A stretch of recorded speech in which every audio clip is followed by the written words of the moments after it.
So today I'm going to bring through a message that just really wants to be shared, and that is that you are free. You are free, you are free, you are free. If you feel trapped, if you feel stuck, it is a lie, it is a fiction. If you feel trapped in a marriage, in a relationship, in a job, it's a lie. It's not true. You're free. You are free to leave a situation. You are free to say no to things. You are free to leave an event that you no longer want to stay in. You're free to leave the wedding early. You're free. You're free to go to sleep when you want to go to sleep. You're free. You are free to do what you want to do on a moment-to-moment basis. And just knowing that, right? Just deeply knowing that frees up so much energy, because the psychic tension that is created from the perception that you are trapped is so intense, because you are freedom itself. You are God. You are creative. You are the creative principle. You are life energy. You are nuclear energy. You are not obligated to do anything. You are not obligated to do anything. So if you're in a situation that you feel that you can't leave, know that it's a lie. If you find yourself getting resentful at people, we're never resentful. We're never angry at others. There's situational anger, somebody betrays you, somebody lies to you. Okay, that can make you angry.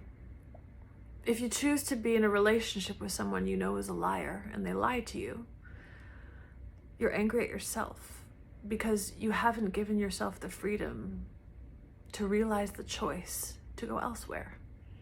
And why is that? Well, it's a lot of reasons. It's cultural fears, it's conditioning about not having choices, right? From childhood, having to take and withstand your childhood, so it being imprinted in you that you have no choice to be yourself, to move the way you want to move, to be free.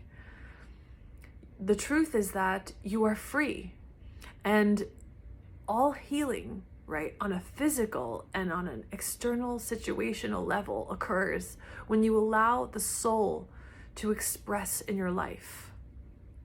And the soul is nuclear energy. And resistance being the belief I am stuck, the belief I am obligated to do things I don't want to do, the belief that whatever beliefs are buttressing your lack of realization of choice. That, if you think about a nuclear wave, which is your soul, expressing through the body, but then going through the energy centers, the chakras. Right? Somebody's told me to pronounce it properly, chakra. I say chakra. I'm sorry if that's not correct, but as it goes through the chakras, if there's resistance in a chakra, it will dam up the energy, right? The belief that you aren't free. It could be in any chakra. It could be in the root chakra as a fear of tribal disturbance, of being exiled from my family, being exiled from my culture if I file for divorce, of not having friends if I say what I feel, if I do what I want. The throat chakra, which is not simply speaking my truth, it's action, taking action.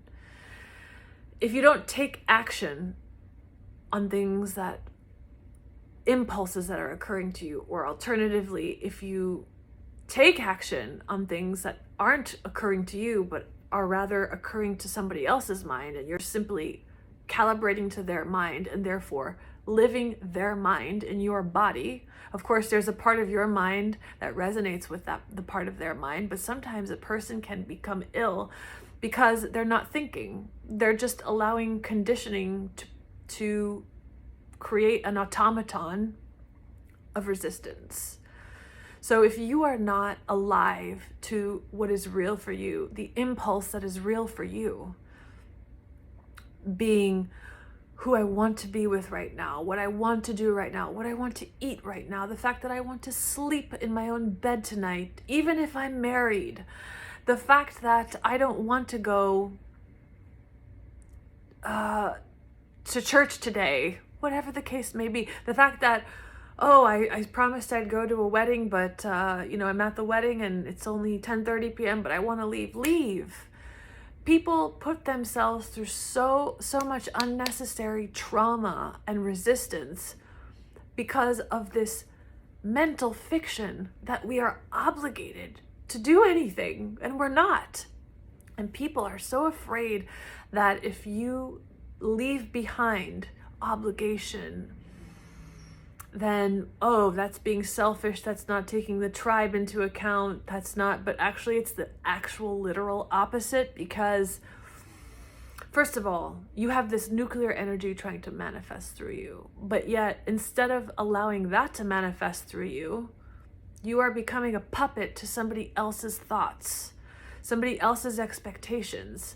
So the result of a nuclear energy trying to move and being dammed up by a belief that did not come from you, but that you agreed with, that results in physiological trauma, that results in emotional disturbance, that results in life situation disturbance.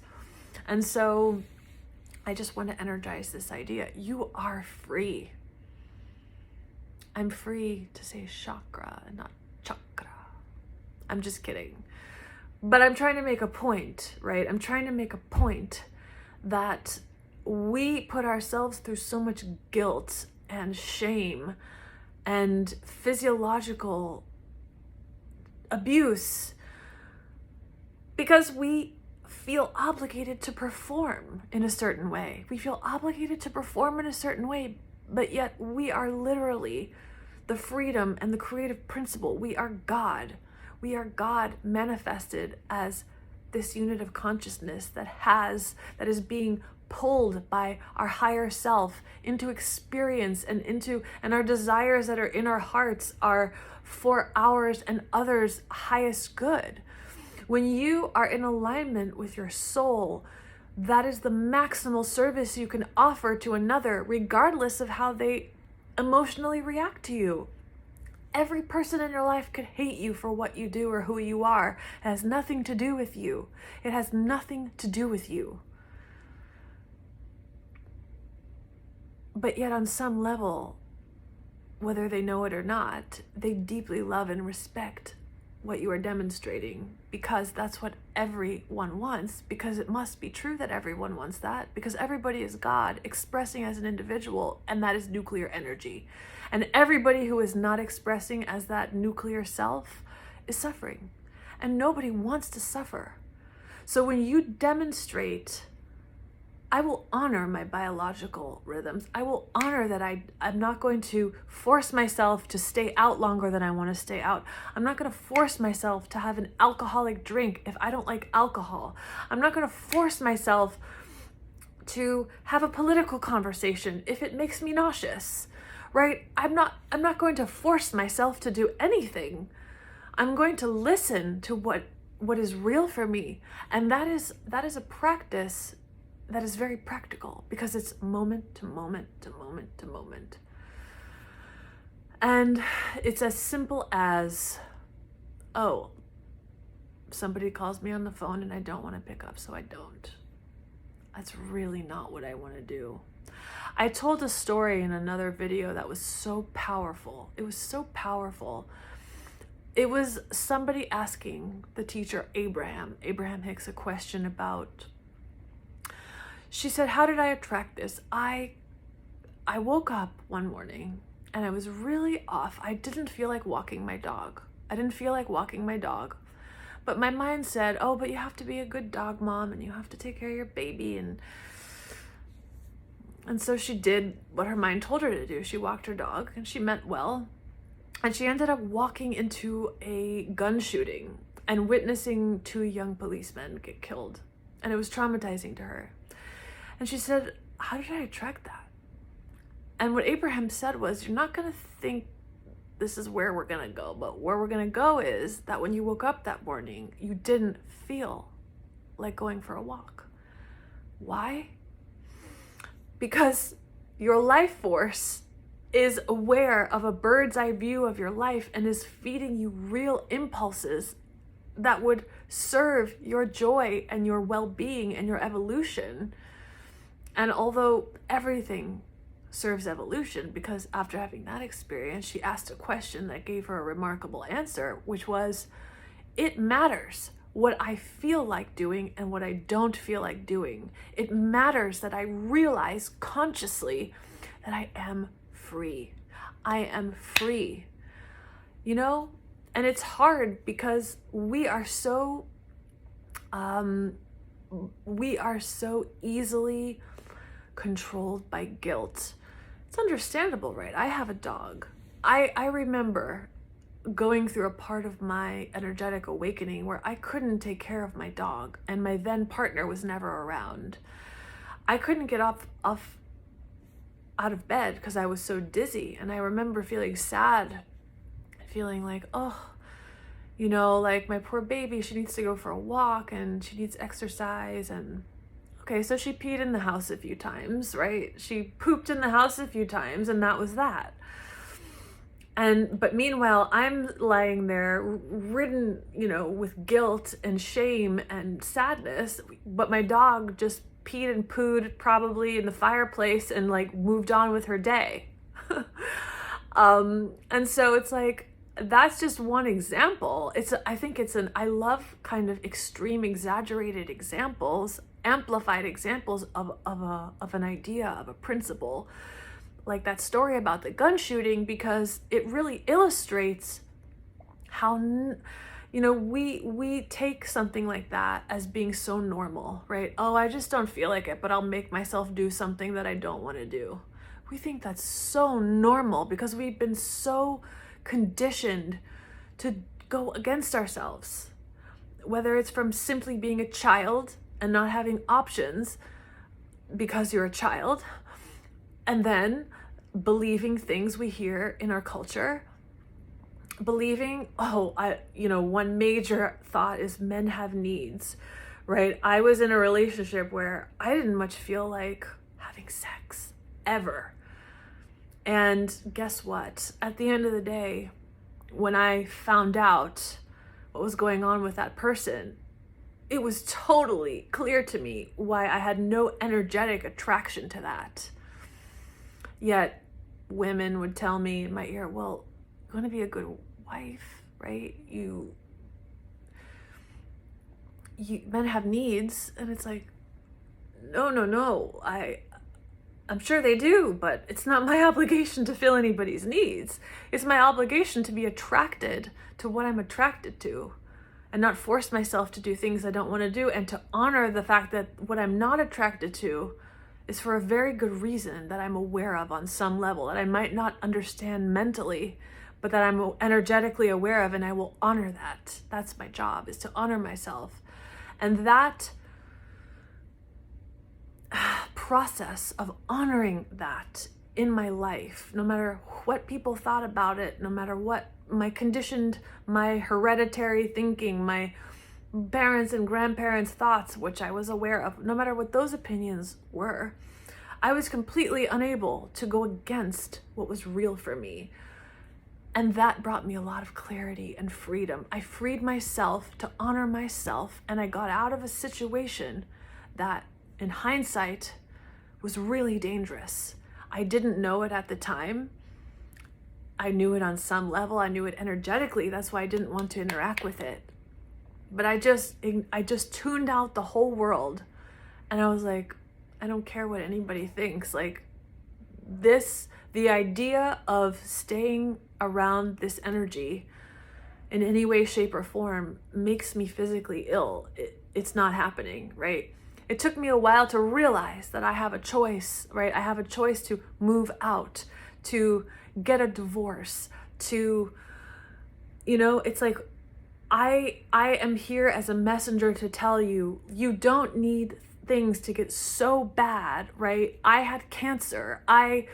In fact, I got cancer a few months after I got married, and it's very interesting that many people I know have a similar story.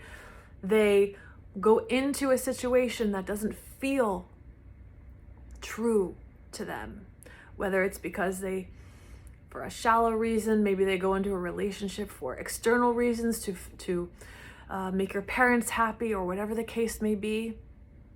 And then you get a diagnosis and it's like, why? Part of the reason is because your soul is nuclear and your mind is powerful as well. And when you have convinced yourself, for whatever reason, whether it's to please your parents, whether it's to please your friends, whether it's to appear a certain way, to do something that is not real for you, there are consequences, because the game of life is literally rigged to make you suffer if you're not genuine.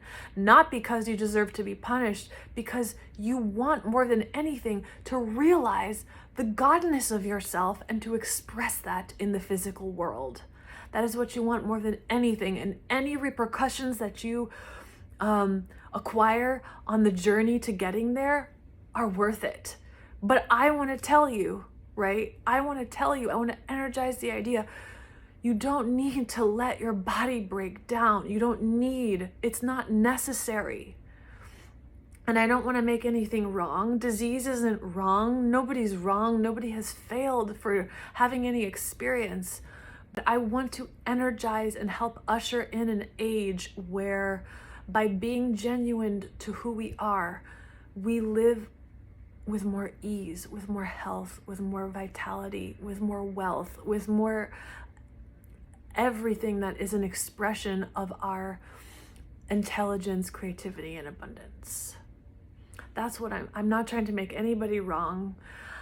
I am just sharing things that occur to me just in case they have any value. But the soul's energy is nuclear, and you are free. You are free.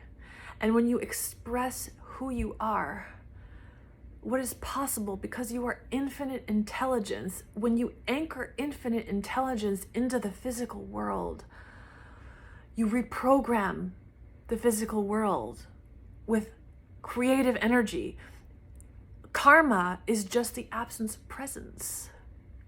It's what remains in the absence of your presence. It's the momentum of a program that is running as an automaton. And when you bring your presence into it, it transforms. And one of the ways that we neglect to bring our presence, neglect to bring spirit into form, is that we have this bullshit idea that we're trapped. We're not trapped. You are not trapped. You are free. You are free. You are free. You are free. You are freedom itself. Just the realization, the deep realization of what I'm saying, frees so much energy in the body. You don't have to file for divorce. You don't have to make a move. You just have to realize. You have to realize who you are, which is freedom, which is I have choices, which is I'm not a puppet, which is nobody can make me do anything. I don't have to obey somebody. I don't have to. Men might have needs, but they're not my needs to fill if that's not what's natural to me. You get what I'm saying? I think I've made my point. That came through real strong, but it had to be said. And I love you.